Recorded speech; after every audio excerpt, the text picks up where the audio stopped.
tudo bem? Aqui com vocês o professor Rafael Carlos de Sociologia da plataforma Gonçalves Dias. E hoje eu vou falar para vocês de um tema que, olha, costuma cair bastante em vestibular: movimentos sociais e questões trabalhistas. Então eu já vou te dar uma dica, de amigo. Pega logo teu caderno, tua caneta, teu lápis, para fazer as anotações das dicas que eu vou te passar nessa aula de hoje. De verdade mesmo, vou te dar um segundo. Pronto, vamos lá. Hoje eu vou falar sobre movimentos sociais e questões trabalhistas. E a aula está dividida em 6 tópicos, ok? Então atenção, vamos lá. Primeiro tópico, movimentos sociais tradicionais. Eu vou te dizer o que são movimentos tradicionais. Segundo, eu vou te dar as características desses movimentos. No terceiro tópico, vou falar dos contemporâneos e depois das características dos movimentos contemporâneos. No quinto tópico, eu vou citar a luta pelos direitos sociais, lá ainda no século XIX, e no sexto, o chamado movimento dos trabalhadores. Por quê? Porque a aula de hoje é movimentos sociais e questões trabalhistas. Fechou? Então vamos começar, beleza? Primeiro tópico, a gente já começa falando sobre movimentos sociais tradicionais. Antes da gente ler qualquer coisa aqui do slide, eu vou te dar uma dica. Muitas vezes, na sociologia, na filosofia, nas disciplinas de humanas, aquilo que você está estudando já está no próprio nome do conteúdo, certo? Então vamos lá. Movimentos sociais tradicionais. O que é uma coisa tradicional? É uma coisa que é nova ou é antiga? É uma coisa que é antiga. Então, quando eu falo para ti movimentos sociais tradicionais, na tua cabeça tu já faz essa relação. Se é tradicional, é porque é mais antigo. Então pronto, já está meio caminho andado para você entender essa parte do conteúdo. Os movimentos tradicionais, eles fazem parte ali das duas categorias que a gente usa para classificar os movimentos sociais, certo? Que duas categorias são essas? Tradicionais ou contemporâneos. Contemporâneo já é uma palavra que te lembra o quê? Uma coisa que é mais recente, que é mais nova. Tradicional te lembra mais antigo, contemporâneo te lembra mais recente, beleza? Só o nome, eu nem dei aula ainda, eu não estou falando nada de conteúdo. Eu estou só citando os nomes para ti. E pelo próprio nome, você já vai ali construindo uma classificação na sua cabeça. Daquilo que é mais antigo, portanto tradicional, daquilo que é mais novo, portanto contemporâneo. Fechado? Agora vamos para o conteúdo. Os movimentos tradicionais, que são, portanto, mais antigos, eles têm como base a luta dos trabalhadores desde a consolidação do capitalismo. Aí é o seguinte, consolidação do capitalismo é principalmente do século XVIII para frente. Professor, mas o capitalismo não surgiu lá no século XVI, no começo da Idade Moderna? Correto. Mas eu não estou falando do surgimento, não. Eu estou falando da consolidação, é diferente, tá? Então esses movimentos, chamados tradicionais, eles são movimentos que começaram a se articular a partir do século XVIII em diante, principalmente no século XIX, que é quando a indústria capitalista realmente já se estabeleceu na Europa, na Inglaterra, na França, na Bélgica primeiramente, certo? Então a gente vai pegar como referência esse momento da história, o momento do capitalismo industrial, da consolidação do capitalismo como atividade, como sistema, e da indústria como atividade produtiva. Beleza? Vamos lá. Esse movimento de trabalhadores, da classe trabalhadora, ele vai ser pautado pela conquista, pela luta por direitos sociais. Principalmente direitos relacionados a quê? Ao mundo do trabalho. Lembre-se que os direitos trabalhistas, eles fazem parte dos direitos sociais, ok? Então, primeiro, vamos devagar. Movimentos tradicionais, a gente lembra de quê? Movimentos mais antigos. No caso, movimentos da classe trabalhadora, que tem como grande meta a luta e a conquista por direitos sociais ou direitos trabalhistas, que está inserido nesse conjunto de direitos sociais. Fechado? Vamos lá. Características desses movimentos tradicionais. A gente pode colocar como exemplo os sindicatos, para você ficar com um exemplo aí na mente. Os sindicatos das categorias e tal, de trabalhadores, eles são exemplos de movimentos tradicionais, ok? Então, o movimento trabalhista luta pelos direitos trabalhistas, pelos direitos sociais. Como é que funciona um sindicato? Olha só. Ele tem uma organização vertical. O que é isso? O que é vertical? É assim, ó, de cima para baixo. Então, existe uma hierarquização dentro do movimento. Aí você fala, por exemplo, da direção do sindicato e dos membros do sindicato. Existe uma relação ali hierárquica, uma relação vertical, ok? Rígida estrutura hierárquica. Por que existe isso? Porque existe poderes já pré-definidos. Existe o presidente do sindicato, existe os secretários, existe toda uma estrutura de relação de poder, de hierarquia que já está consolidada, já está pré-estabelecida. E os integrantes, ou seja, os membros, seguem determinações do grupo dirigente. Então, se acontece uma assembleia e a decisão da assembleia é a decisão de entrar em greve daquela categoria ali profissional, existe uma decisão da direção do sindicato que foi passada por assembleia, houve participação ali das pessoas, dos membros, mas aquela determinação da direção sindical é que vai fazer com que seja algo a ser seguido por quem compõe a base do movimento, que são os trabalhadores. Tá? Então, uma decisão de greve, ou então alguma coisa relacionada à negociação salarial com o patronato, com a classe patronal, tudo isso vai ser intermediada pela direção do sindicato. E aí os demais membros vão basicamente seguir aquelas determinações. Beleza? Vamos lá então, continuando. E aí também tem os movimentos contemporâneos. Os contemporâneos já têm outras características diferentes. A base deles não é a luta por direitos sociais e tal, mas é pelos direitos das minorias sociais e também do reconhecimento e aceitação de identidades. Grupos como mulheres, negros, homossexuais compõem esses movimentos mais recentes, os chamados movimentos tradicionais. Então a gente está falando de quê?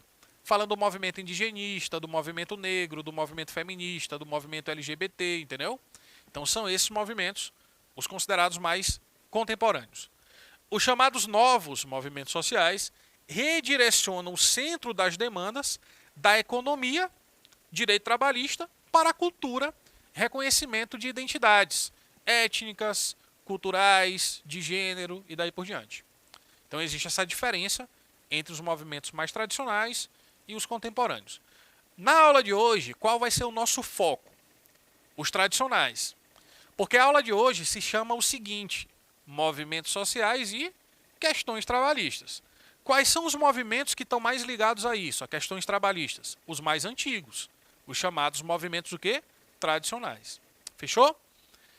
Só que antes disso a gente vai citar características dos movimentos contemporâneos. Organização horizontal, não existe uma rígida estrutura hierárquica, maior autonomia dos membros e propõe a transformação de comportamentos e valores de diversos segmentos sociais. Aqui, vamos fazer o seguinte, vamos deixar isso aqui para uma aula que vai lá na frente, a gente aprofunda mais, que vai ser a aula sobre os movimentos sociais contemporâneos. Eu só fiz isso aqui para diferenciar, para você saber que existem movimentos tradicionais e movimentos mais recentes. Só que o foco da nossa aula hoje são os tradicionais. Então aqui eu te prometo que lá na frente, em outros assuntos, a gente vai aprofundar. Fechado? Vamos adiante. Luta pelos direitos sociais. Aí aqui eu te falei o seguinte, a gente vai considerar da consolidação do capitalismo para frente, século XVIII para frente, principalmente o século XIX. E aí no século XIX, tem dois caras ali, alemães, né, ligados à economia, à filosofia, chamado Karl Marx e Friedrich Engels, certo? A partir da segunda metade do século XIX, do finalzinho da primeira para a segunda metade, esses autores eles vão escrever algumas obras que vão influenciar bastante a classe trabalhadora. Então a gente tem, por exemplo, o Manifesto do Partido Comunista, manuscritos econômicos e filosóficos, que são obras ali fundamentais desse momento histórico da consciência de classe dos trabalhadores, do proletariado da indústria, né? Dos operários da indústria. Então, de acordo com Marx e Engels, a modernidade, que é o momento onde o capitalismo surge e se consolida, é marcada pelas relações antagônicas. O que é uma relação antagônica? O que é antagonismo? É estar do outro lado, é ser o contrário, né? Então, se a relação é antagônica, ela não é uma relação de associação, ela é de disputa, de conflito. Existe para Marx e Engels um conflito, uma relação antagônica entre os burgueses, a elite, os proprietários dos meios de produção, os donos das fábricas, e os proletários, que são a classe trabalhadora, que compõe, né, a classe dos trabalhadores assalariados. Os funcionários das empresas, das fábricas, são os proletários. Então existe uma disputa ali entre o patronato e os funcionários, entre os burgueses e os proletários, em que os interesses de um grupo se opõem, são contrários ao interesse do outro grupo. Isso gera o conceito mais conhecido da sociologia de Marx, que é o conceito de luta de classes.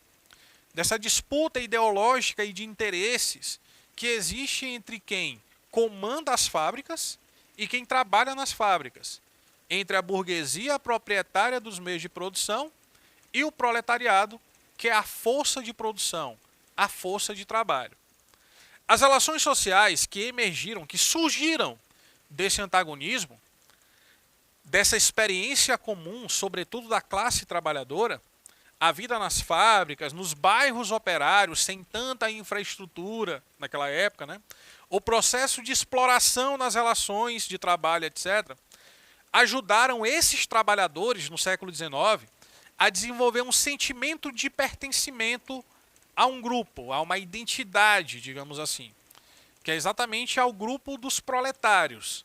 Eles começaram a deixar de se perceber como indivíduos explorados e passaram a se perceber como parte de uma classe, de um grupo social que constantemente passa pelos mesmos processos de exploração do trabalho.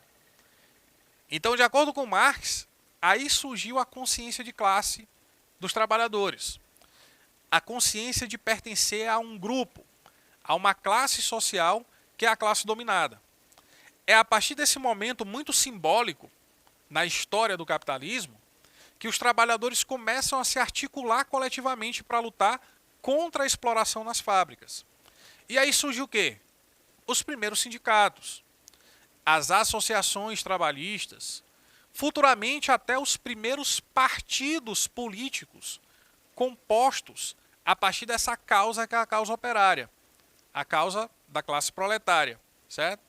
Então a gente está falando aqui do surgimento dos movimentos tradicionais. Para que eles surgissem, era necessário que os trabalhadores naquele momento começassem a se perceber como grupo, começassem a ter a tal da consciência de classe, da percepção coletiva sobre aquele processo de exploração que cada um sofria nas relações de trabalho. O movimento dos trabalhadores, que surgiu dessa consciência de classe, né, foi e ainda é até hoje responsável pela conquista de muitos direitos trabalhistas. Vamos falar um pouco do Brasil, por exemplo? Aqui no Brasil, a industrialização foi tardia, vocês sabem disso, né? Não foi no mesmo tempo que aconteceu lá na Europa, nem faz sentido que tivesse sido, porque no Brasil, século XIX, ainda tinha escravidão, né? Então não tinha essa relação assalariada tão consolidada e a indústria nem era, nem de longe, nem de perto, uma realidade para a gente aqui no Brasil. Foi depois, do século XX. E aí, no momento que o Brasil começa a se industrializar, as fábricas começam a surgir, muitos trabalhadores saíram ali do campo, né, das pequenas propriedades do campo para as cidades, em busca de emprego, nas fábricas, aquela coisa toda. E aí foi surgindo no Brasil esse movimento operário. Em 1917, há pouco mais de 100 anos, aconteceu a primeira greve geral no Brasil. Então, o momento chave, assim, o primeiro momento significativo de um movimento operário brasileiro foi em São Paulo, que é exatamente ali o centro, né, da industrialização e da economia do país. Então, essa greve geral ela teve repercussões, tá, na relação lá dos direitos trabalhistas e tal. E na década de 30, finalmente, na década de 30 para a década de 40, né, no período do Estado Novo, Getúlio Vargas oficializou as CLTs, a consolidação das leis trabalhistas. O primeiro conjunto de fato consolidado de leis que versavam sobre as relações de trabalho. Mas isso vem desde antes, desde a luta do proletariado, do movimento operário, desde da década de 1910, 1920, entendeu?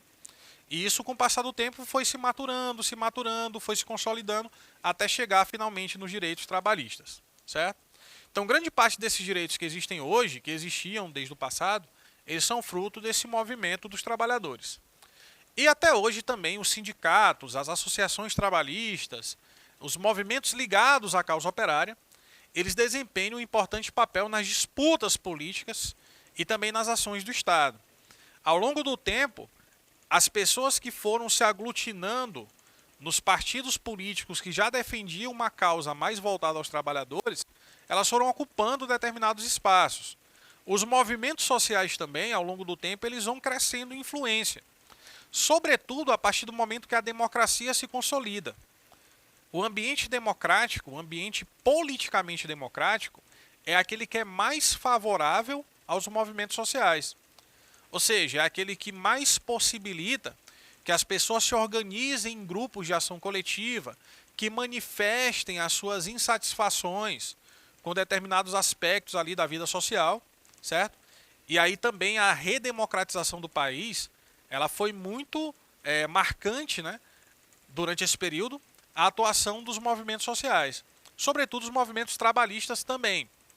Então, se você perceber, na própria história brasileira, existem esses momentos muito significativos da ação muito presente do movimento dos trabalhadores, do movimento operário. Você pode chamar de três maneiras, tá? Só esclarecendo.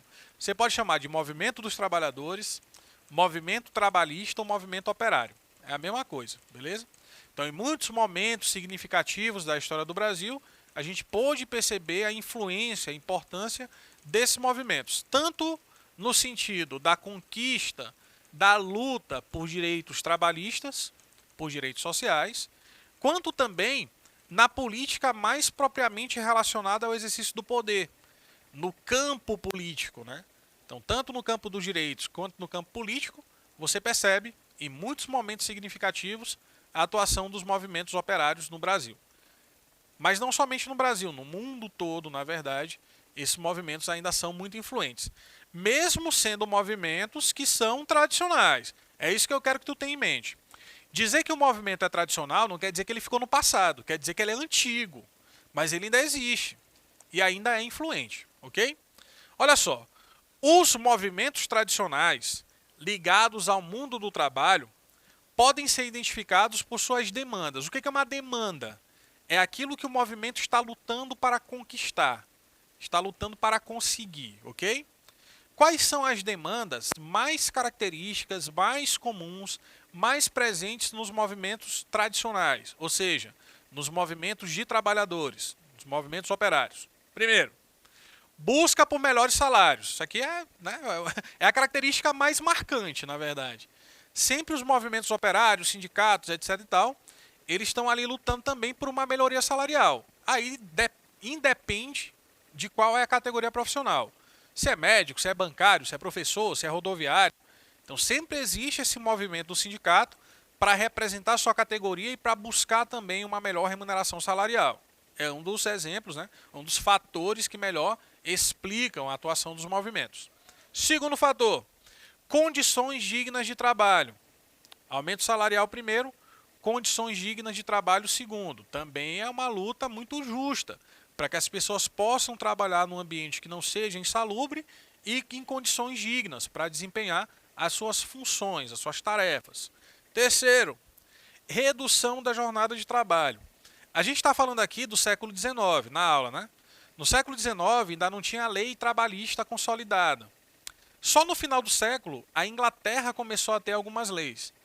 Mas, para citar um exemplo, tinha gente que trabalhava em carvoaria ou em fábrica 14 horas por dia, porque não tinha uma legislação que determinasse a quantidade de horas da jornada de trabalho. Então foi somente no século XX que começou a se consolidar aquela ideia das 8 horas de trabalho. Antigamente não tinha isso. Tá? Outra coisa, a estabilidade no emprego também. A luta por relações contratuais empregatícias que deem uma certa segurança, uma estabilidade ao trabalhador. E com isso, meus jovens, a gente encerra mais uma aula de Sociologia. Espero que tenha sido boa e proveitosa e a gente se vê numa próxima aula. Tchau, tchau.